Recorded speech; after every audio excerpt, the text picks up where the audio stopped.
z'umutekano muri Uganda zataye muri yombi Sergeant Major Robert Kabera nyuma y'uko ngo urugo rwe rusatswe bikekwa ko atunze imbunda mu buryo bunyuranyije n'amategeko. Sergeant Robert yavuye mu Rwanda mu mpera za 2020 ahunze ubutabera bivuga ko ngo mu gitondo cyo kuri uyu wa mbere aribwo rero ngo yafashwe hagafungirwa ahitwa Masanafu muri Kampala mu gihugu cya Uganda. Uyu mugabo yabwiye abantu kubo hafi ye ko ngo inzego z'umutekano zasatse urugo rwe zigasiga ibintu byose zibiteye hejuru.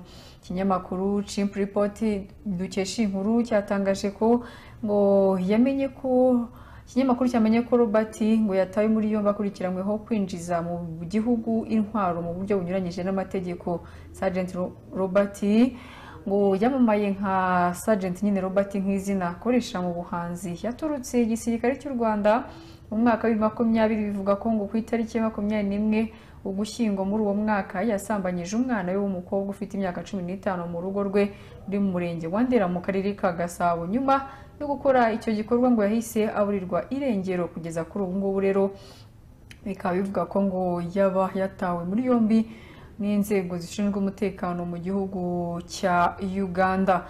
Ngo aramutse yoherejwe mu Rwanda ngo byashimangira imikoranire mishya iri hagati y'ibihugu byombi, no kuvuga igihugu cy'u Rwanda n'igihugu cya Uganda. Gusa ngo ntabwo byaba hari ubwa mbere umuntu ukekwaho ibyaha aherekanyijwe hagati y'ibihugu byombi. Urugero n'urwo mwaka wa 2013 icyo gihe u Rwanda rwataye muri yombi na Muyimbwa Shanita uzwi nka Bad Black wari winjiye ku butaka bw'u Rwanda harenze ku mategeko kuko ngo hatari yemerewe gusohoka mu gihugu nyuma yo guhamwa ibyaha byo kunyereza umutungo. Hari n'abandi rero batandukanye bagiye bagezwa hano mu Rwanda bavuye mu gihugu cya Uganda, ndetse hari n'abagiye baza hano mu Rwanda bavuye mu gihugu cya Uganda.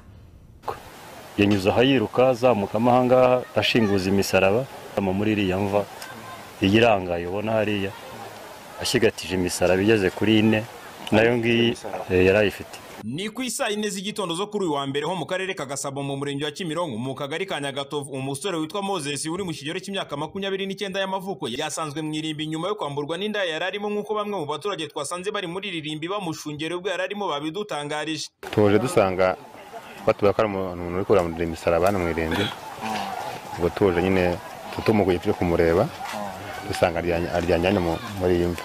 Nabanje kugira ngo yitabye Imana, giye ubwo nageze hano nsanga ni muzima. Nabajije bagenzi banjye mbabaza niba ari inzoga zabiteye, nyuma yabwo baza kumbwira ko nazo zirimo. Ndebyemo nsanga umuntu araryamye ameze nabi, njye nari nzi ko yanapfuye, mpita nsubira inyuma. Habaye ibintu tutari dusanzwe tumenyereye kubona. Twabonye umuntu yiruka, yanyuze ahayiruka azamuka amahanga ashinguza imisaraba. Noneho abantu bamwe babanza kwibwira bati ashobora kuba ari babajura bagenda biba imisaraba imwe yo kujya kugurisha mu byuma. Noneho azamukira aha, bamwe turamukurikira tubona abanyerondo baraje tuzamuka kureba, tugeze aha turamubura. Ubwo no ngo yaramaze kuryama muri iriya mva iyirangaye ubona hariya ashyigatije imisaraba igeze kuri 4 nayo ngiyi yarayifite, nayo ngiyi ntaho irajya. Noneho tubanza no gutinya kumwegera no kumukoraho, ariko tubona ari umuntu muzima. Gusa inzego zishinzwe umutekano zirahageze bagerageza gushaka ukuntu bamukuramo. Tumubona rwose ureba nta n'inzoga yanyoye, nta nzoga yanyoye. Gusa hari abamuzi bageze ahangaha baravuga bati uyu muntu turamuzi. Noneho tugerageza gusobanuza se mu muzi mute, bati ni n'umuntu w'umucuruzi gukorera mu isoko Kimironko ngo akina biyari. Abashoboye kumumenya nibo batubwiye gutyo, nibo baje batinyuka kumufata no kumukuramo. Abandi twari twamaze kumutinya, batinyaga dukeka ko ashobora kuba ari nk'umuzimu cyangwa umudayimoni uje kwinjira mu ntu, kuko twabonaga ibyo twakekaga ashobora kuba atari byo. Twamuze nijoro kuva saa 3.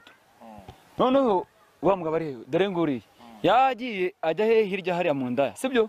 Yarafite telefone ebyiri, iyindi imwe barayitwara bari abanyerondo. No indi ya kabiri ndengeze wabo tumwe ati ari hehe, genda ushaka umugenzi wawe. Noneho ngeze nyuma tsara ahantu sara abanyerondo zamusanga nicyo kiryamye acuza imyenda mu siko Kimironko. abahepfaga niho Kanyagatovu hariya dore imisadari yaryamyemo hano ahangaha uzwe na Moses bitagagombye kuba byakorwa ndetse banagaragaza yuko ubuyobozi bwakagombye kuba bwagira icyo bukora mu maguru mashya kugira gacunga umutekano w'abashyinguye muri iri rimbi. Nyine ntago twabyakiriye neza nk'abaturage. Abantu bashyinguye ahangaha ni abantu bari bafite agaciro bisanzwe n'ubundi batagomba kukamburwa, ku buryo tubona ahantu hari hakeneye umutekano.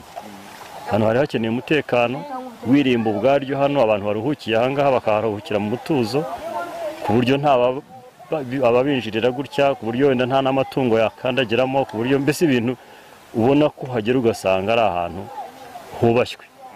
Ariko mu by'ukuri kubona umusazi yaza akinjiramo, umujura akaza akinjiramo, ufite amatungo hafi aho akaza akaragiramo, ushakamo ikindi kintu akazamo, bigaragara nko gushinyagurira abaruhukiye muri iri rimbi. Ashinyagurira ukuntu nanjye mbibonye, aba bantu biryamiye mu mahoro, nibabareke baruhuke kuko niho iwabo.